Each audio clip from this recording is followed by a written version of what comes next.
I just got an email last week from I can't believe this, from one of the brands up here in Canada that said, you haven't opened an email from us recently.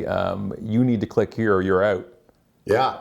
It's like my father. Buy or leave. Yeah. You're just get out. We want no loiterers. Yeah. Like it's costing you something to have that person in your database, right? So now I'm like, and who are you? I would quit on principle. Just Yeah. for Oh that. yeah. And you do it. We do it on marketing. We unsubscribe and then we take it and post it and put it in a show and in a book and saying, really?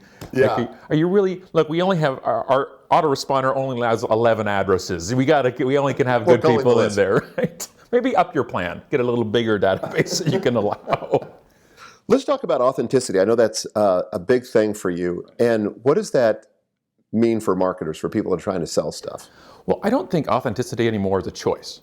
Authenticity means the real you. Whether you want to reveal it or the world wants to reveal it, it's coming out a lot easier now. One of the things that's made that happen is individuals being on social media. So I don't think brands are people. I think people are parts of brands, and they're the ones that are the voices. So those casual social sites like Twitter, like Facebook, and somewhat not as much LinkedIn. It's not as casual as things, but then you start seeing the real person. Yeah. The real you. This last night, I'm on LinkedIn. I'm trying to get more involved in it. I've been in it since its inception. I have a hard time with that one. Right? It's hard. Every connection request, they want to pitch you something. I'm like, it's a Rolodex with the sniper rifle. Like they're just coming after you for all these things. And I saw somebody's update and said, if you like Obama, you should probably just not be my connection. I'm like, how did I get your connection in the first place? If this is the type of I'm Canadian. I have no feeling about politics in the United States either way. But I'm like, I gotta go. I'm gonna just remove that connection because that's what authenticity is to me. Seeing the true people who are behind those businesses, and we see that a lot now with everything from religion to politics to same-sex marriages that's happened, where people had the big controversies about these things going out there, where we don't do business or we do business. That's authenticity comes out of the people of the business. And the problem is when you create this face, you create this front of what you are. And you have especially executives out there who've if you have 7 layers between you and the general public, when you open your mouth and 7 handlers change that wording, you probably shouldn't have your own Twitter account. You know what I mean?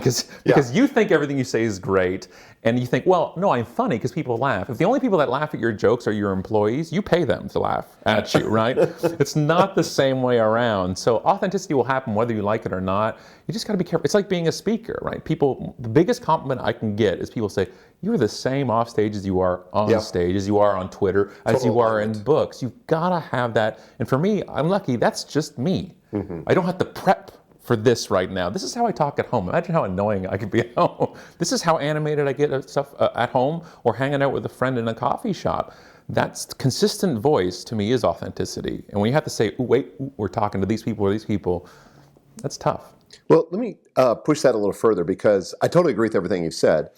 But take the person who's like a member at Platform University, and they're just getting started in this whole platform building journey, and they're trying to find their voice and feeling a little unsure of themselves and who they really are. What advice would you have for them about being more authentic in terms of their blogging or their podcasting? Or we're talking about video. Yeah. Just walk in here and we don't have a lot of preparation. We're just talking. Well, I just think I truly believe that if you are your authentic self, you have no competition, right? If you create your own voice, then you are not the next this or the next that or the second that.